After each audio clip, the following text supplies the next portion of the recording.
Hi, and welcome. You're listening to the X22 Report. My name is Dave, and this is episode 1985BN. Today's date is October 2nd, 2019, and the title of the episode is The Patriots Are Over the Target. Watch what happens next. Now, before we get started, let's talk about protecting yourself. The world-famous delivery app DoorDash has announced that its security has been breached. One of the best things you can do to help protect yourself online is to sign up for a free 30-day trial of Virtual Shield VPN. Here, let me show you how easy this is. I'm going to go to virtualshield.com. I click connect, and boom, I'm connected. My IP address is now different than before. See? This month, Virtual Shield is offering a Halloween month-long special at 25% off all VPN plans and all premium add-ons. Sign up for a free 30-day trial to Virtual Shield VPN and see what the hype is about. You have nothing to lose. Click the link below. Let's get into the economic collapse, political and geopolitical news. Don't you just love it when a plan comes together? The Patriots are now over the target. The deep state is now starting to backtrack. The New York Times, they put out an article about Adam Schiff. It was written to provide an explanation for Adam Schiff's connection with the whistleblower to remove Trump. Now, this whole entire impeachment vote is going to be a non-starter.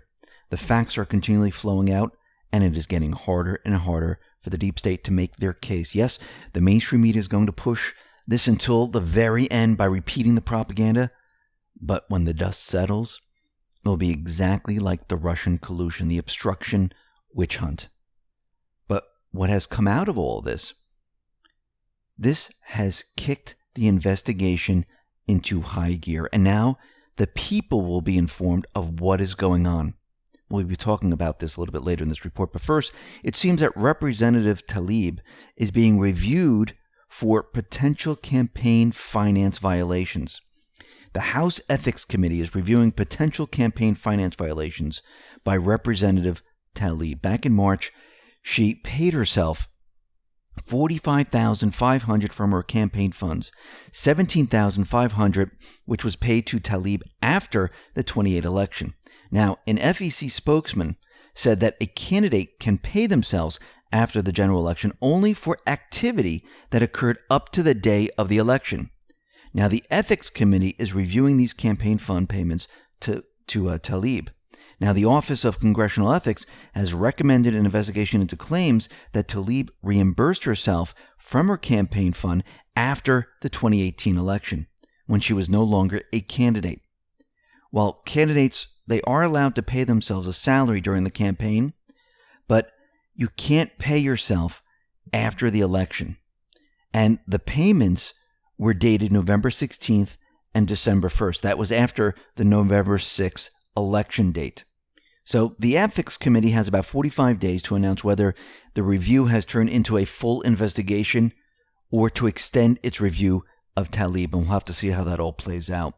Now, the deep state, the mainstream media, and the Ds, they're trying everything they can, anything that they can think of to stop Trump. They've tried these hoax scandals one after another. Now Kamala Harris is trying to kick off Trump from Twitter. Think about what she's doing.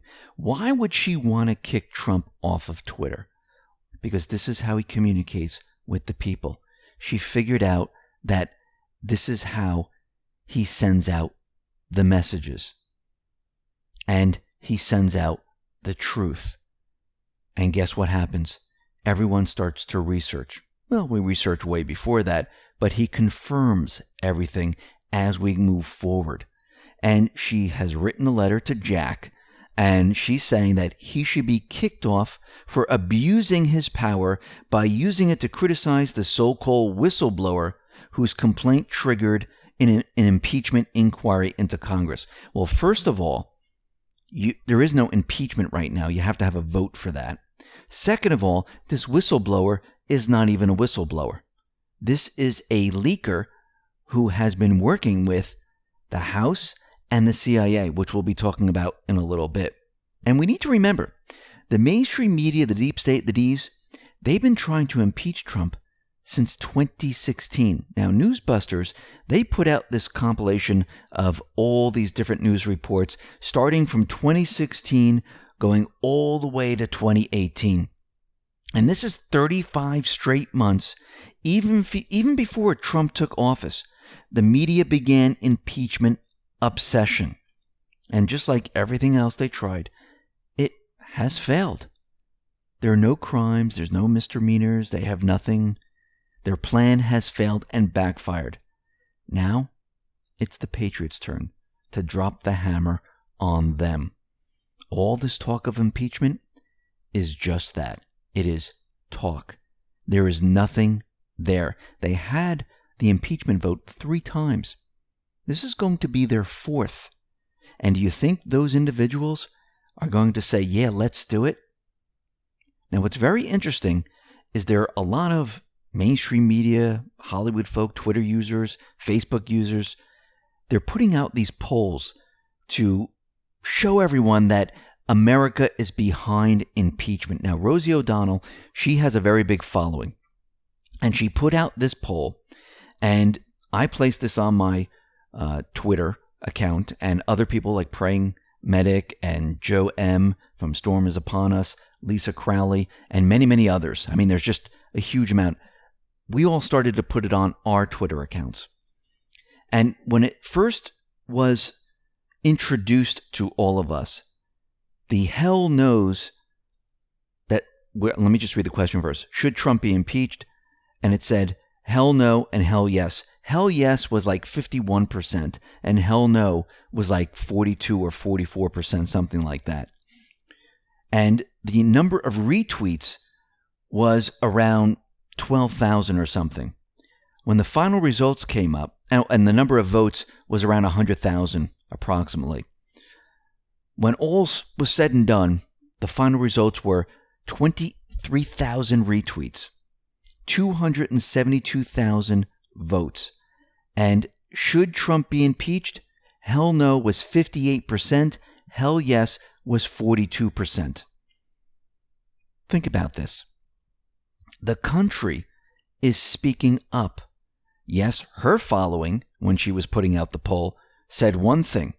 But again, these polls, they're skewed because you need to include everyone in the poll. And as we know, statistics, you can skew it any way you want. But it's very interesting that this did not work. And then what'd she do? She deleted her tweet, her poll. Why? Because it didn't fit her narrative. Now, the whistleblower narrative, as we know, is completely falling apart. But the Deebs, they are pushing their show as hard as possible. And their show is the impeachment show. And what are they doing right now? They want to interview certain individuals in front of the public, where all the mainstream media channels, they're going to, televise it. They're going to broadcast all of it. Didn't we see this before? Didn't they try this strategy? Remember Cohen? Big fail. Remember Mueller?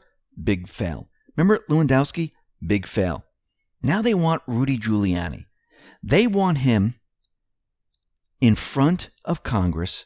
Of course, they're going to broadcast it. This is part of their impeachment show, or their coup show, I should say. And they want to show that Rudy Giuliani, he's working with Trump to go after the Bidens and everyone else. And Rudy Giuliani tweeted out the following. We are carefully considering our legal options to seek redress against Congress and individual members for engaging in an organized effort that exceeded their limited powers under the Constitution and for trampling on the constitutional rights of citizens by engaging in several illicit plans carried out by illegal means to remove the President of the U.S. unknowingly falsified charges, allegations. Then he tweeted the following. If you want a hint as to why we are considering a major lawsuit, a small example is Adam Schiff. We can allege he advanced information he knew was false as part of the first frame-up. And let's not prejudge this one, but not looking so good. Keep following the real story. And he's absolutely right, and we'll get into this in just a minute. Now, Ukrainian President Zelensky, he went on record to say the following. I have never met Rudy Giuliani, never, and never had any phone calls with him. He continued, I want to tell you that I never feel any pressure, and there are very many people in the West and in Ukraine who would like to influence me. But I am the president of an independent Ukraine, and I think that, and I hope, my steps demonstrate this, and that it is impossible to influence me. So right there again, we have the Ukrainian president saying, I was not influenced, I was not pushed, I never met Rudy Giuliani. Think about what the whistleblower is saying. Think about what the mainstream media is saying. Fake, phony, and false. And then we have the whistleblower complaint form. It seems that the deep state exposed themselves by having the whistleblower fill out the form. Now, we talked about how this form was changed, but when we look closer at it and we examine the dates, something very interesting pops up. Now, this is from Natasha Bertrand. She tweeted out the following. New from ICIG. Pushback on the conspiracy theory that IG whistleblower form was recently changed. The disclosure of urgent concern form, the complaint submitted on August 12, 2019, is the same form the ICIG has had in place since May 24, 2018. That's interesting. Stephen McIntyre tweeted this out. ICIG statement admits that they realized, to their dismay, that the whistleblower complaint based on secondhand information did not comply with language in Form 401 directions. So exactly as I surmised, they changed the form to conceal this. Then Hans tweeted out the following, and he responded to all those tweets. What is worse is that they backdated the form to August 2019 to make it look like the form was around before whistleblower came forward. Breathtaking dishonesty. And then he looked a little bit deeper. And what did Hans find out? Well, he tweeted this out. Turns out it's much worse than this. They didn't quietly revise it in August. They quietly revised it in September after they got the press inquiries and backdated it to August. The whistleblower actually used the old form that did not allow secondhand information. So the deep state, they changed the form after the complaint so they would be able to use it.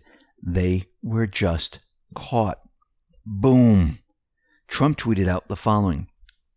As I learn more and more each day, I'm coming to the conclusion that what is taking place is not an impeachment. It is a coup intended to take away the power of the people, their vote, their freedoms, their Second Amendment, religion, military, border wall, and their God-given rights as a citizen of the United States of America. He continued, Nancy Pelosi just said that she is interested in lowering prescription drug prices and working on the desperately needed USMCA. She is incapable of working on either. It is just camouflage for trying to win an election through impeachment. The do-nothing Democrats are stuck in mud. And he's right. This is a coup. And guess what? This coup has now been exposed. And then we find out from the ICIG that everything that we thought was not true. In a recently declassified letter from Michael Atkinson, we learn that his investigation didn't even include a review of the phone transcript at the core of the entire complaint. If they didn't review the phone transcript, how do they know the whistleblower complaint was valid? Interesting. And now this. The whistleblower coordinated with Representative Adam Schiff and his Democratic staff prior to filing his whistleblower complaint. The whistleblower and his Central Intelligence Agency, the CIA, actively worked exclusively with congressional Democrats before filing the complaint, raises serious questions about whether the complaint followed federal laws providing whistleblower protection for employees within the U.S. intelligence community. This is why Nunes, Jordan, and McCarthy wrote that letter saying, listen, you need to make sure that all the evidence is there. You need to preserve the evidence. There's a reason why they did that. And Trump, he's out there saying, you know something? It could be that Schiff, he might have wrote the complaint himself. Well, he might have, because he wrote the fake phone transcript that he read out to the public, which he was going to use before Trump countered it all by releasing his phone transcript. Paul Sperry tweeted out the following. Notice that every Trump action that the Democrats cite as impeachable offenses are merely responses to Democrats falsely accusing him of Russian collusion, including firing Comey for framing him and asking Ukraine to help investigate Biden-Obama DNC's role in framing him in 2016. The Bradford File tweeted out the following. To be clear, the chairman of the Intelligence Committee is colluding with the CIA to remove President Trump from office. This is no longer debatable. Adam Schiff is a traitor. And all those people who are assisting Schiff are traitors. Why do you think Trump way back tweeted out treason? There's a reason for that. So what are the Patriots doing? They're using all of this right now, this time, because it allows them to show the public what's really been going on. Since this whole thing came out with Ukraine, Trump, the Patriots, they're able to bring in everything else. Think about what Lindsey Graham said. Listen, I'm going to be writing to all the different countries to help us with how this Russian collusion thing got started. They're using this now to show the public how all of this got started. How are they doing this? The Attorney General Barr, he traveled to Italy days ago to investigate the Obama administration's spying on the Trump campaign. Bill Barr met with British and Italian officials during his European trip to gain evidence on Obama intel officials spying on the Trump campaign. And U.S. Attorney John Durham, who was investigating the origins of the Russian collusion probe, was traveling with Bill Barr in Europe this past week. The two interviewed officials in England and Italy. And you know what else we found out? That Pompeo is in Italy to meet with countries' presidents and prime minister. So what were Bill Barr and John Durham doing in Italy? Well, the trip was likely related to Joseph Mifsud, specifically related to an audio tape deposition that Mifsud gave to Italian police about being a Western intelligence asset who was enlisted by Brennan to run a covert intelligence operation against Trump in 2016. So when Bill Barr showed up in Italy, he had two primary requests. He needed a conference room to meet high-level Italian security agents, where he could be sure no one was listening in, and he needed an extra chair for U.S. Attorney John Durham of Connecticut, who would be sitting at his right-hand side. Barr and Durham were especially interested in what the Italian Secret Service knew about Joseph Mifsud. Then Mark Meadows tweeted out the following. One has to wonder why the people who were the loudest in spreading the Russian collusion hoax are now the same people most vehemently opposed to investigating its true origins. Troubling. Why are they opposing this? Because they're the ones who kicked this all off. They're the ones who are going to be implicated. And now they are panicking. Do you see how pain is being inflicted at each level, at each wave? They're feeling the pain. They know their plan is not going to work. It's falling apart. The actual facts and evidence are coming out. Lee Smith tweeted out the following. Media campaign to smear Barr and discredit probe of Russiagate operation tells you he's over the target. And he is. Durham, Barr, Horowitz, Huber, they all have been investigating all of this. What we're seeing now of them traveling around, this is part of the show to get the American people on board on what is going on. And they're going to continually to introduce this information to get everyone on board of what is going on. Paul Sperry tweeted out the following. Corrupt mainstream media labeling the Ukrainian phone call a scandal while writing off the Russian collusion frame-up as a conspiracy theory. Mainstream media also calling Democrats' latest impeachment overreach an investigation, but they decide looking into Biden family corruption as dirt digging. Yeah, they have this the opposite way. You see what they're doing here? What Barr, Durham, and the rest are doing? They're not dirt digging. They're investigating corruption. The impeachment thing is the conspiracy, which they created, which was the Russian collusion and the obstruction. The Ukrainian phone call is not a scandal. They created it to be a scandal, but that fell apart.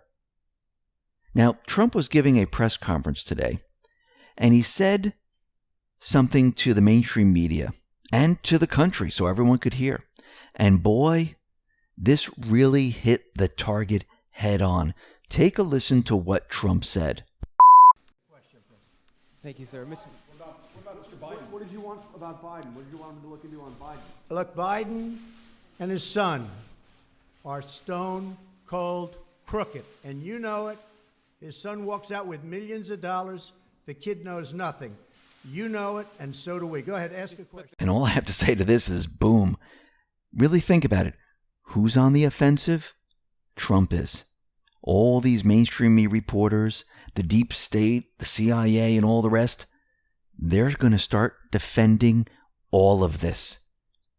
The setup is almost complete. The Patriots are winning on every front. Remember when California passed a law requiring candidates to release their tax returns in order to appear on the 2020 primary ballot? Well, guess what? That's falling apart too. Remember when U.S. District Judge Morrison issued a temporary injunction against a California law? Well, guess what? It's no longer temporary.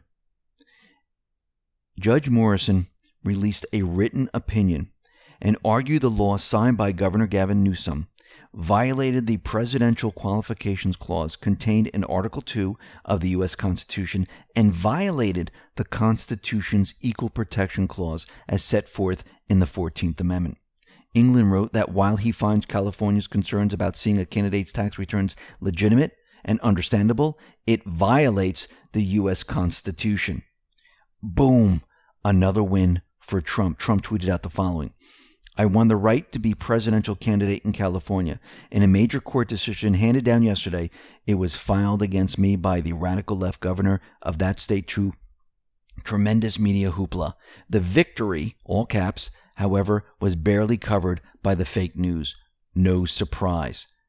Yes, if you notice, they don't cover things where they lose. They only cover things where they win. So the public doesn't understand what's going on. Both should be covered. But guess what? They don't want to cover that stuff. Now, the House, they are trying to stop Trump from building the wall. They're doing everything they possibly can. The House passed a joint resolution that would overturn Trump's emergency declaration at the southern border, which has allowed him to divert other government spending to his wall. Now, the vote was 236 to 174, and it drew support from 11 Republicans, but it's not enough to overturn an expected veto from the president. Now, the measure is aimed at preventing the diversion of about $3.6 billion for military construction projects toward the construction of the wall. But again, this has failed because Trump can just veto it. But as you can see, they're throwing this at him at every turn. Trump tweeted out the following. Massive sections of the wall are being built at the southern border. It is going up rapidly and built to the highest standards and specifications of the Border Patrol experts. It is actually an amazing structure. Our U.S. military is doing a great job. And what's very interesting is that Pew Research, they put new stats out on the prosecution rate of illegals. And what they said is that when they did an analysis of the Department of Justice records, Pew Research Center revealed that the Trump administration, between October 1st, 2017 and September 30th, 2018, prosecuted more accused immigration lawbreakers than any time since 1998. In fiscal year 2017, federal officials criminal prosecuted less than 60,000 individuals for immigration crimes. Compare that to fiscal year 2018, when nearly 100,000 individuals were prosecuted for immigration crimes, a year-to-year increase of 66%. Think about what he's doing here. He's doing exactly what he said he was going to do. And as time goes on, he's doing more and more. As he drains the swamp and removes the blocks, it allows him to do more and more because there's no one stopping him. Now, very interestingly, the House, they went to work on a health care bill. Now, this was not for the American people. This bill was for the illegal immigrants coming in. And Representative Mark Green, he had this rider that he wanted to put on there where it would help veterans to get the same exact care as the illegals. And this is what he said. Last week, 5 of the 7 voted against my motion to recommit. A simple amendment that would ensure illegal aliens don't get our latest medical technology before our veterans. H.R. 3525, the bill they all voted for, would require the Department of Homeland Security to set up an electronic health records system for illegal aliens. The Department of Defense and Department of Veterans Affairs don't have the same technology yet and won't for several more years. He says, let me repeat this. These Democrats voted for healthcare technology to be delivered to illegal aliens within the next 90 days, but our veterans and service members won't get those benefits for years. Think about this for a second. Those individuals that fought for this country, to keep this country free, they don't get the same care of those individuals coming over the border illegally? This is disgusting. This should have never, ever have happened. How is this a benefit to the everyday person living in the U.S.? It isn't. And guess what? Once again, they just exposed themselves. Now, North Korea, they're working on additional talks. They're going to have this in Sweden. And these are going to be working level talks. And we're going to see something come out of this. Why? Because Bolton's gone. He was holding everything up. I know Trump had to put him out there, and he put him out there to keep the press very busy, but it was also hurting the peace talks in North Korea. Now, of course, there was a trade-off, and Trump knew this. We all knew this. And he had to ride this out. This is why he wrote letters back and forth to Kim Jong-un, to make sure that he stuck by him. And look, he stuck by him, and guess what's going to happen next? We're going to see something amazing happening. Now, what's very interesting, it seems like Iran's Rouhani is working with Macron, and it looks like they're trying to set up talks between Rouhani and Trump. Now, of course, Rouhani is out there saying, listen, I agree to everything Macron is saying, but the United States needs to drop the sanctions. Now, we know Trump, he's not just going to drop the sanctions. He's going to want certain things from Iran, but I noticed Iran is continually reaching out to Trump. Maybe he's going through Macron. We know that Trump and Macron, they met at I believe it was the G7 meeting. They talked about Iran there. He also met at the UN. So it might be that something is in play right now where they're trying to get together and they're trying to make this deal. Now, I do believe that certain deals have already been made in the back room, and this is all show. That this is now being presented to the American people. And it looks like Macron might be working with Rouhani on this to move forward with what is going to happen here. Now, we'll have to wait and see how this all plays out. But again, we know that Trump is waiting for a phone call. And think about what has been happening here. Every single thing that the deep state has tried, it has failed tremendously. We have Barr, Durham, Pompeo. They're all out in the other countries gathering more information. Believe me, they've been investigating a very long time. This is part of the show. The American people are seeing this. The American people are witnessing this. Trump is calling out Biden, that he's a crook. He's part of the swamp. All of this, the Patriots used to their benefit. They took the deep state plan and they turned it upside down, and they used it to get vital information out to the public so they could understand what is coming next. And what is coming next? It's the D class. And guess what? They want the House to have that vote. They want them to vote to show that, listen, everyone is not with you. Impeachment's not going to happen. So this way you can't say, hey, you're releasing the D class. This is a political hit because we're trying to impeach you. If the vote is no impeachment, guess what? The Patriots are going to move forward. Even if the vote says, yes, let's impeach, it's going to fail in the Senate. And they'll still release the D class, but they rather have it where there's no block. And I do believe they're going to get this because guess what's happening? The entire story is falling apart. Every day that passes, the story falls apart a little bit more. And all those people that flipped, well, they're going to be flipping right back because they're not going to want to be involved in this. The Patriots are in control. Enjoy the show. Listen, everyone, thanks a lot for listening. Be well, be safe, and especially be prepared. Thanks a lot.